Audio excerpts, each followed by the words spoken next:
with Rob and Dave, a podcast dedicated to all things Horus Heresy in the Northwest region of America.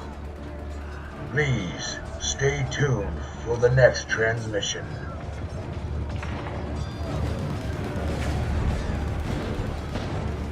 Hey everybody, this is Rob. And this is Dave. How y'all doing? We're back finally. Yeah, busy lives. I am so tired of paying taxes. Death or taxes, man. That's what we're all for. No, that's not. Anyways, so we've been out for a while. And stuff. There's been a lot of shit going on since last time we recorded. Like, yeah, a whole new edition. That is a lot of fun. It is a lot of fun, but man, has that created a lot of stir up. A lot. In good ways. It's been a new era. It's been a new change, man. It's been nuts.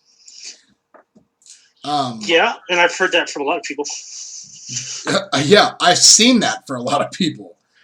I run into people who haven't played since 4th in their plan. So for those of you who, happen to live under a rock, don't have internet connection, and are somehow pirating this episode off of like an iPod you found in a ditch and hardwired it to an old car battery to get power. 8th edition 40K dropped almost 4 weeks ago. And people are having a ball that balanced rule set. Everyone was hesitant about an arms race and a codex creep, but Games Workshop's been very much on top of FAQs. ITC stepped in, balanced the missions. It's been just a crazy bumpy ride, and it's been a very enjoyable ride. I have personally nothing bad to say about it. Honestly, I've been playing a shitload of it. Yeah, I will have to admit, I bought a 40K book. I started a Trident army. So, yeah, it's sucking me in too. Well, and I'll say this too, like, this is going to be the first episode we've had where I don't have an update as far as the game's played. But what I will say too is that I'm pretty sure majority of us play at least more than one game system. So everybody understands that when one of your game system has a new update or a new release or a new package or a new buff or an FAQ, you start paying more attention towards it, and that's just the nature of the beast. So, yeah, that's kind of where I'm at personally, and I've been just diving right into it. Means he doesn't like 30K anymore, guys. Oh, Jesus Christ. Don't go starting that shit. Oh, my God. Well, I will say this. The episode being delayed had nothing to do with the fact that 40K got released. It had everything to do with the fact that Dave and I's lives were not synchronizing up. No. So if anybody wants to make it funnier, I tried killing myself on accident. By killing himself, he watched the documentary Elephant Man and woke up one morning and thought, this is what I want to be. That's exactly it. So he decided that he's going to huff a shitload of aerosol. Apparently a bad reaction happened. One of two. One of them being that he found out that his face swells from aerosol. Bad. The other one being that he now has to upgrade his airbrush setup to run primer through it. Yeah. So, yeah, any paints with a catalyst in it suck. So did you just not know that you were allergic to this whole time? Well, we've always had a suspicion. I rebuilt a machine like 12 years ago, and I built an enclosed paint booth, and ventilation stopped working. But I didn't know it because I'm in the middle of spraying this piece. Right. And I got oversaturated with chemicals. And I swelled up horribly. I got a huge allergic reaction. All the skin was bad. And hospital, obviously. Right. But my face swelled up so bad, my ear split, my nose split. Oh, dude. Eyebrows, it was brutal. And ever since then, I get around, if I'm on industrial jobs where they enamel quick dry paints, right, I always get sick. So emergency room. And we knew it was that, but it was so random too. On top of that, we weren't exactly sure. This week pretty much confirmed it.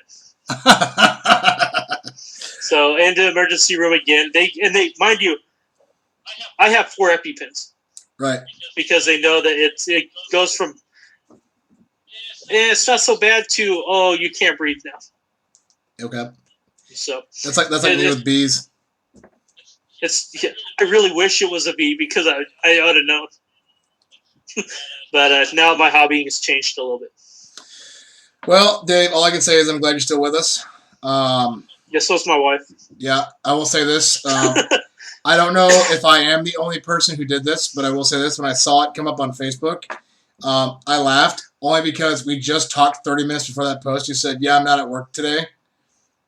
And I was like, oh, okay, right on. And that was as far as the conversation went because I was busy. And then I saw on Facebook, I was like, oh, you motherfucker. No, you wanted to paint more Tyranids, so you hopped on a primer can and was like, hey, guys, I'm dying. I can't come in. Sorry. I'm Quasimodoing over here. I got 36 Formagons built. I've got Swarmlord built and painted, and the Raveners built and primed. See, I know, but I know you better than that, man. Like you can tell everybody in the real world that it was a travesty, but we both know that was premeditated. You're like, man, I gotta get this army. Oh, I know what I can do. Shiny and chrome. I blame it on Zorn Mortalis. I was trying to build the boards for my event this last weekend. And needless to say, I didn't even use them. What's funny is, like, you've heard it here first, folks. Dave almost died from Zorn Mortalis. I almost died for our hobby. You almost died for our hobby. And what's funny about it, I'm kind of nonchalant about it. I'm like, yeah, whatever. And my wife's like, you're going to the doctor now. Like, my throat's slow. I feel like I can't breathe very well, but stay on the phone with me so I can make it home. Well, I'm glad you made it. Needless to say, though, as you can apparently tell, Dave and I have been really busy. Thus the lag of recording. Honestly, on a very small side note, I'm intoxicated. I'm going through these Chessex dice that I have, and I just noticed something among Chessex dice. Yeah, what's that? I have 6 different patterns of Chessex dice, 6 different colors, setups. And I've been going through all the colors and stacking them all with the 6s upright. And I've noticed that they rotate their pipettes on their 2s, their 3s, and their 5s. I don't know if that's actually fundamental for rolling, but it was intriguing to find that out. Like, all my green You're not supposed to do that. All my green and black dice, the 2s, 3s, and 5s are rotated a different direction than my black with green pipette dice. My gold and bronze dice, or gold and silver dice, match the black with green pipette dice, but my black and gold dice with white pipettes match the black and gold dice with the gold pipettes. It's weird. I just caught on to that. I just been sitting here stacking them, fucking around, and I was like, wait a minute, all the designs are different. Huh.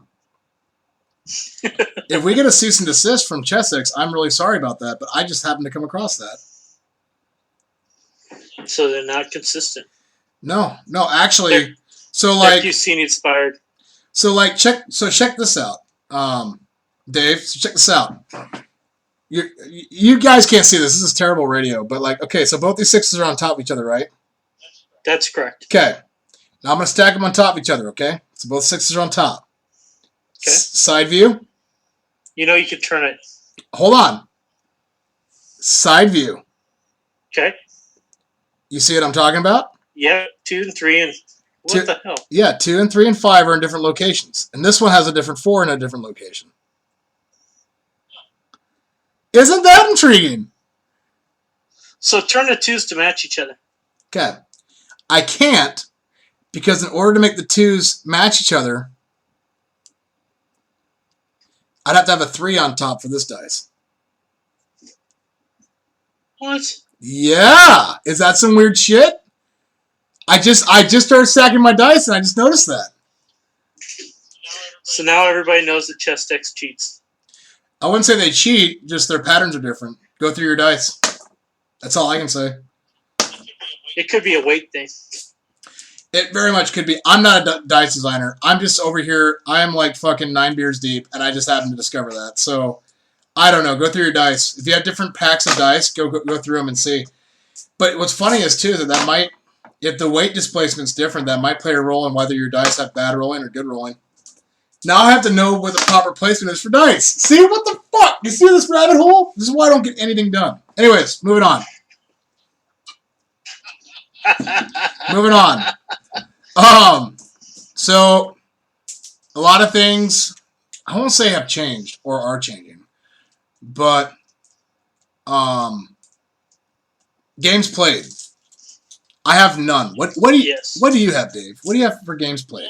Well, I've got a couple games of Zone Mortalis. I had my Act 2 of Tides of the Corrupted took place yesterday. Nice. So this is going to be kind of a bittersweet little bit because it'll show how 40K's affected our area. Yeah. Yeah. So we had 3 people show up. And technically 4 because Richard brought his Zone Mortalis forward, played 1 game. To give you an idea, that it's a small thing because I had 14 slots. I had 6 people pay and just kept the money in there for a prize pool, which was awesome. Thank you, guys. And you look at my invitational that sold out at 25 people. Mm-hmm. And my first event had 18 people. And now we're down to 3. So, on that, I don't consider that a bad thing. But what I do consider it as, there's obviously a shift in attention. Yes. And I think that's at least on the West Coast. Yeah, because I will have to say this in retort. So, Artist Trident 2 is coming up on August 5th. I've got more people interested in going to Artist Trident 2 than I did in Artist Trident 1. But to be fair, in contrast to that, I'm not conflicting with any 40K events in the area. Yeah. So I think that plays a huge role for me. Yeah, I wasn't either on this one, but I did have to move it twice because of 8th dropped. Right, which causes scheduling issues. Yep. I mean, it's good that people showed up, but I think the reality is that right now, because 8th edition came out, and let's be honest, 8th edition's written so well, and Games Workshop's been so on top of their FAQs to correct things, that 8th edition now is starting to outclass Heresy as far as gameplay and gameplay smoothness goes itself. Yeah. And I say that as somebody who's played 39 games of 8th edition. I can compare the two together. And say what you want about 8th, and say what you want about Heresy not going to 8th, but playing 8th edition is a lot smoother, quicker, and easier than 7th edition was. And I've heard that from a lot of people. Yep. So, personally, do I think that the new Age of Darkness rulebook is going to change a lot of it? I really do. I think Forge World's aware of it. And that's why they're not really putting a lot of effort into the indexes and stuff for 8th edition right now. Yep. Because Horus Heresy, let's be real, is their cash cow. And they're going to want to protect that.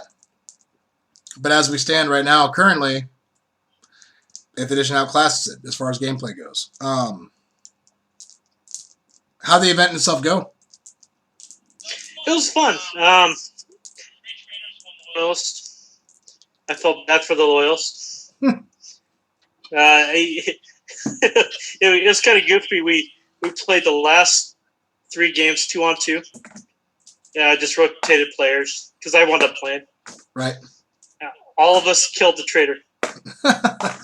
Even when he was on the other team, teams surrounded him and killed him. So it was funny.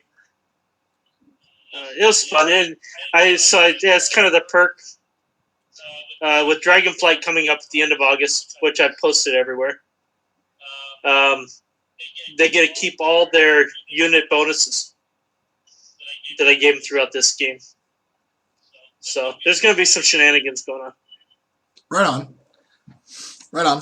So it was a lot of fun. I was stressing out about it, but the guys that showed up are chill. But, Good. let's talk a little bit about our events. You got Artist Trident in August? Yeah, so Artist Trident is we're going on to the second planet of the Trident cluster, which is Sagittarius Prime, and this is actually a Munitarum facility. So this is the facility that makes all the armaments for all the ships. First planet was Navalos, and that was the dry dock for expeditionary fleets to basically hang up ships and get refitted. And then this planet is basically obviously the planet that makes all the weapons and munitions for all those ships. I was at a crossroads on how I wanted to run this event, so I actually put out a public poll on AKW Horus Heresy on how people wanted to play it, and I gave them 3 options. Either we play it 1250 teams, 1250 point teams, 2,500 points aside, but the TO gets to assign teams, so there is no preemptive strategy planning, right? So you show up with a 1,250 point. Yeah, well, it just creates a variance, right? So you're not going to be like, oh, I'm Alpha Legion, I'm just going to bring a shit ton of veterans. Right? And I'm going to bring my Iron Warriors buddy. He's going to bring a bunch of quad mortars with phosphax. That won't happen, right? So it forces people to bring kind of a balanced list in case they get a bad matchup. And then it's also easier for new players, too, to get a list together that's painted. Yes. The other option was 2,500 points with a 500-point sideboard. So you could show up with a 2,500-point list, but say you brought an infantry heavy list and someone brings a heavy mech list. Well, you could have brought 500 points with the las cannons. And as long as you're able to fit it in your list legally, you could rotate your selections out so you don't have a bad matchup each round. And it just helps people be versatile and not have a bad bad game. And then the last vote was we would have an entire day APOC game. Titans would be allowed, but people bringing Titans have to message me on what Titans they're bringing. And then I see who is bringing what Titans, and I balance out the sides. And then Titans would be able to interact across tables as long as their guns are physically in range. So if you have a table more or less where there's more Titans on that field, or they have some heavy Terminator squads, and somebody has a Warlord that's 2 tables away, and you're like, hey man, I need a turbo laser penetrator or a volcano cannon over here. Can you measure that real quick? And it's 240 inches out. Oh yeah, I'm in range. Sweet, can you shoot this guy? So you can coordinate there. And then if we played the APOC mission, the objectives, there'd be 2 objectives per table. And the objectives were bombardment relays for the munitionary planet. And basically, if you can control the objective for your turn into the start of your next turn, then you could use that station and call down an orbital bombardment, similar to the one of Master of Signals. Oh, very nice. Yeah, but you have to hold it for your entire first turn. So, if you hold it turn 1, you got to hold it to the start of your turn 2, and then you get to use it.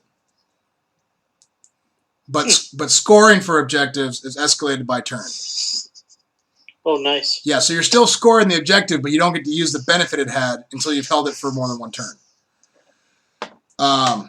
Majority vote right now is for teams, so we're probably going to go teams. Yeah, I found it down here. That's why I allowed the 1,500 point teams. Yeah. And stuff. It's been you see a lot of nice players show up. Yeah. The only reason why I didn't say 1,500 was because of the Lord of War restriction. You could technically fit a Typhon in a 1,500 point list. It's true, and I've seen it. Yep. So I did that intentionally so people couldn't bring Lords of War.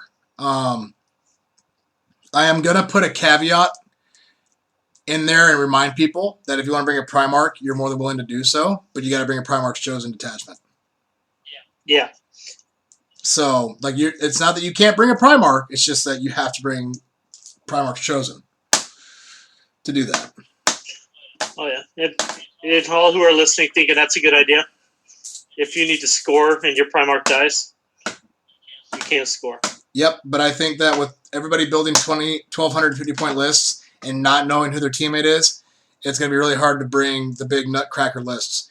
I mean, even like if somebody brought a Fire Drake squad and a Spartan with Primus Medicae and Chaplain, that they can't feasibly put it in their list because that combination is like 1,280 points. They might be able to squeeze it if they just do it with like 2 barebone tactical marine squads on foot, but they're leaving themselves open for such a deficit. Oh, yeah. So it's not really plausible. So it's going to kill down on a lot of the big Death Star mobs. I think it's going to make a lot of interesting games because of it. That'd be fun. So with that, ironically, I don't have any hobby progress either. I've just been working a shit ton. Have you been working on anything besides Tyranids? Only Dragonflight. So I guess we can use that as a great segue as the next part of the show. Pretty much, that's what I was going to say, is that we'll talk about our events. I got Dragonflight coming up at the end of August. Am I cutting out on you? No, you're good. Okay. Dragonflight is a 2-day event being held at Bellevue Hilton.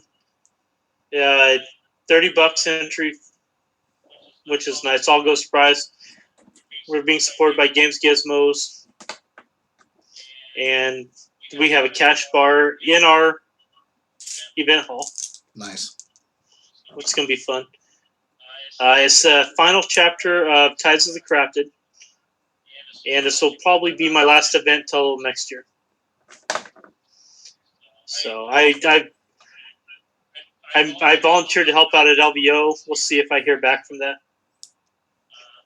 Help Dylan out a little bit with the 30K stuff. But either way, my finger's going to be in that. Yep. It's just, we're unfortunately really busy right now in our lives. I've got a couple big projects coming up. So, to go back to the Ties of the Corrupted, however, I really encourage people to support this. It's the second annual event we've held there. It's also one of the biggest tabletop events that happen at Dragonflight. Yep.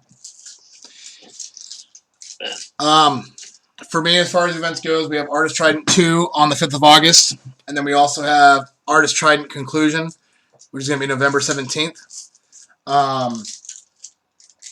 Beyond that, I'm working with a couple of local stores about setting up some GTs next year. Nice. As well as I'm working with a local hotel. Basically, where we're setting the GTs at, it's at a community center. That also allows alcohol to be sold or carried. So with a waiver form sign off for the TO, which would be me. And then we're trying to create it into an environment where it's a ITC 40K GT and a Horus Heresy event. Nice. Yep. So basically, the 40K event would start at like 10 a.m. and then run to about 6 p.m. And then after that, it'd be Heresy After Dark, which then we would have Heresy going on from 6:45 till midnight. And then the hotel is across the street from the community center. We can hold 200 people in the community center, and the bar at the hotel is open until 3 a.m.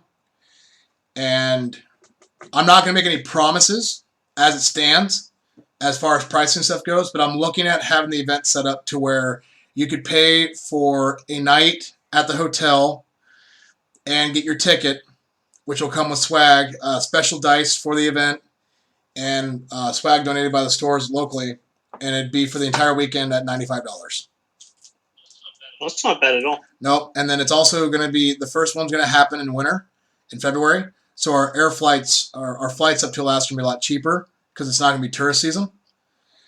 So I'm still working the bugs and details off on that. And then once that happens, I'll obviously post on our Facebook group. I'm probably not looking at actually concluding on signing any documentation until September.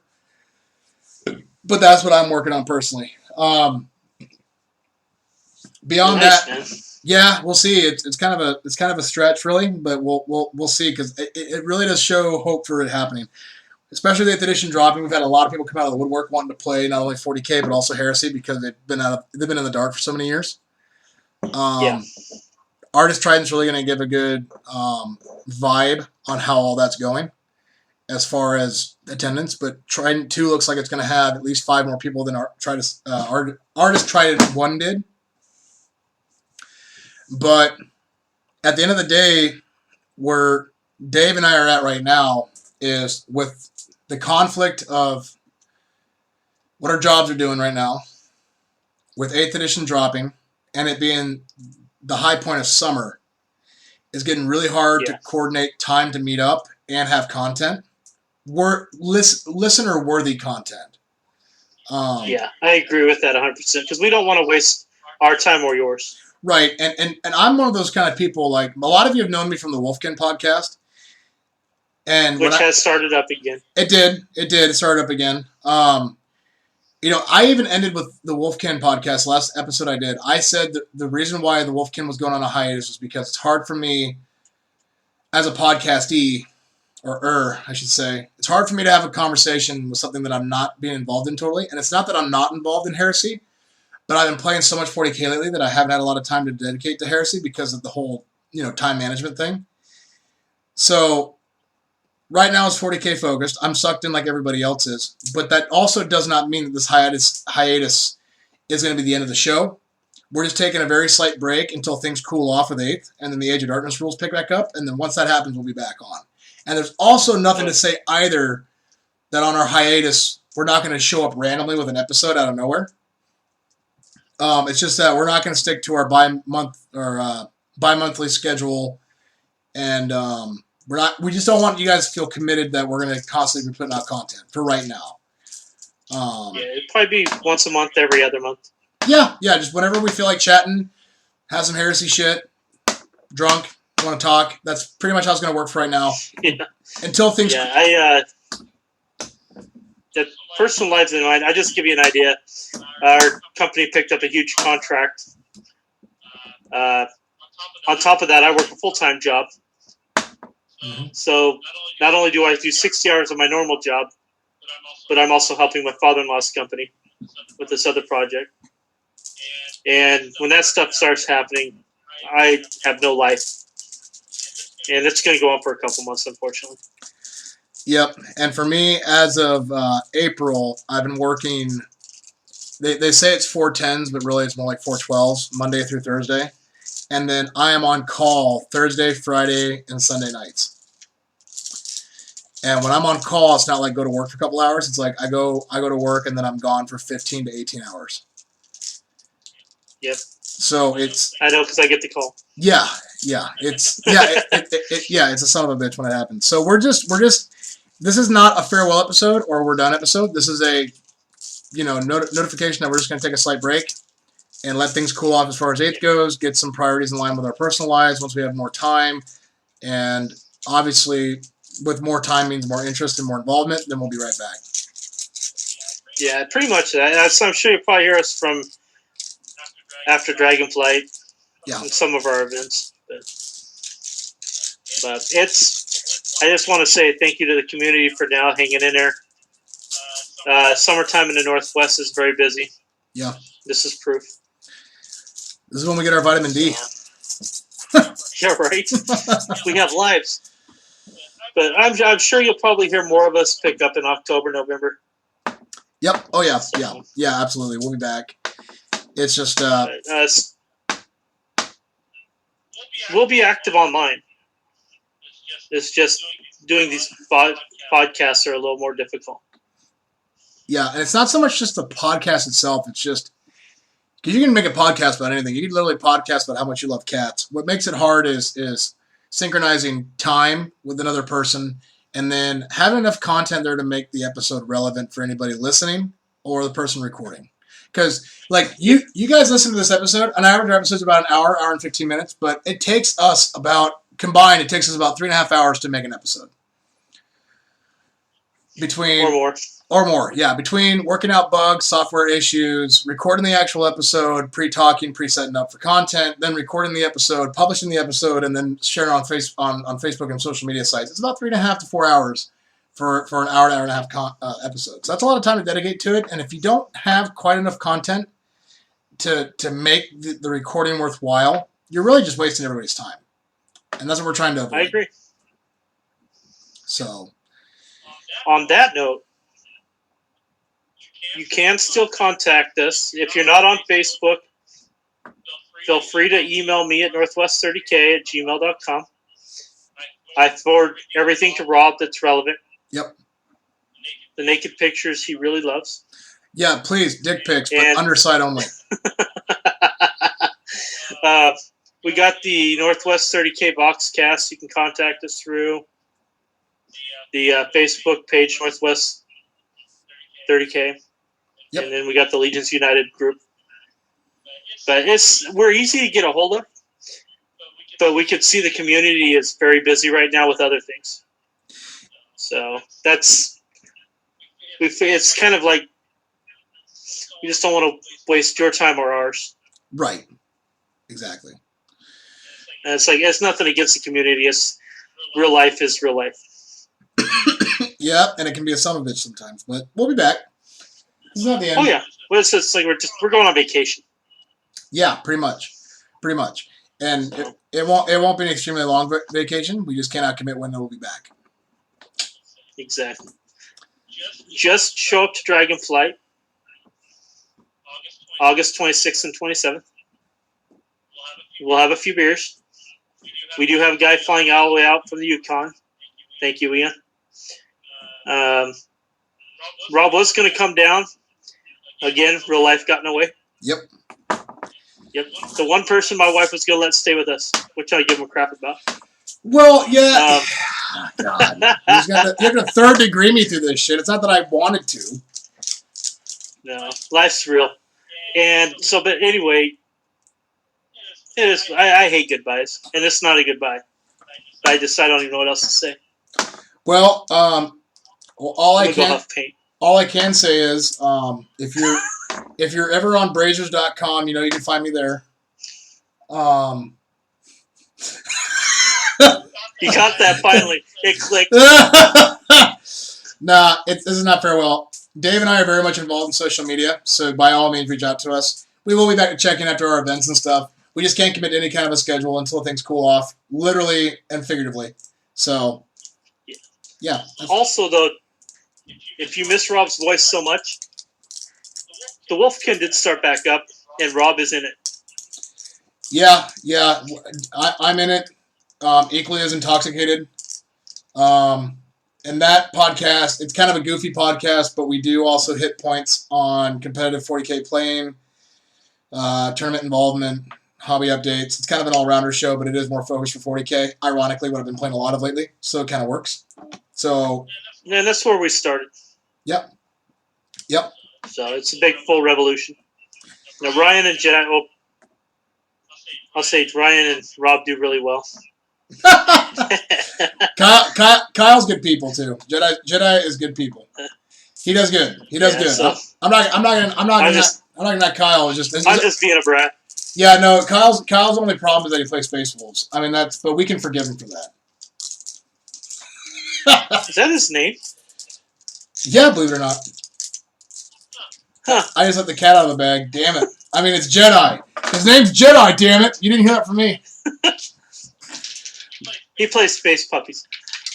Yep, he plays Team Bark Bark. Yeah. So if anybody who loves 40K in the Northwest, Wolfkin has started back up. So, which is awesome because I was hoping Ryan would do that. Yep. No, it's cool to be back. So yeah, come check us out at the Wolfkin. By the time you hear this, I think our first episode is also going to come out as well at the same time. Or something like that. I don't know. Ryan's in control of publishing this one. Thank God. So it's really up to him. But yeah, beyond that, keep in touch, and we will be back. This is not me moving over to Wolfkin or anything like that, or us coming to an end. We're just taking a break, like we said. He's abandoning us. Oh, fuck off. You know,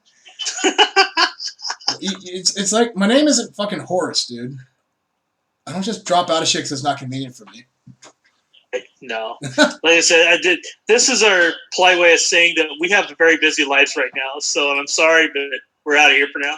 Yeah, pretty much. But with that, we've beaten the shit out of that dead horse, and I think Have we? yeah, I Like think the last 20 minutes, right? yeah, something like that. I mean, this is kind of like that floating door scene in Titanic. Like you already know what's going to happen, but let's just drag this shit out. And then while doing Like so, we're all going to raise the I'll question. be the guy that falls and hits a propeller. Well, and then of course we're not going to raise the question of why in the fuck didn't he just climb on? There's plenty of room for him. Fair enough. But with that, guys, we'll see you around and keep in touch. We'll be back. Yes, sir. Yep. We'll see you in a few. All right. Later. Laters.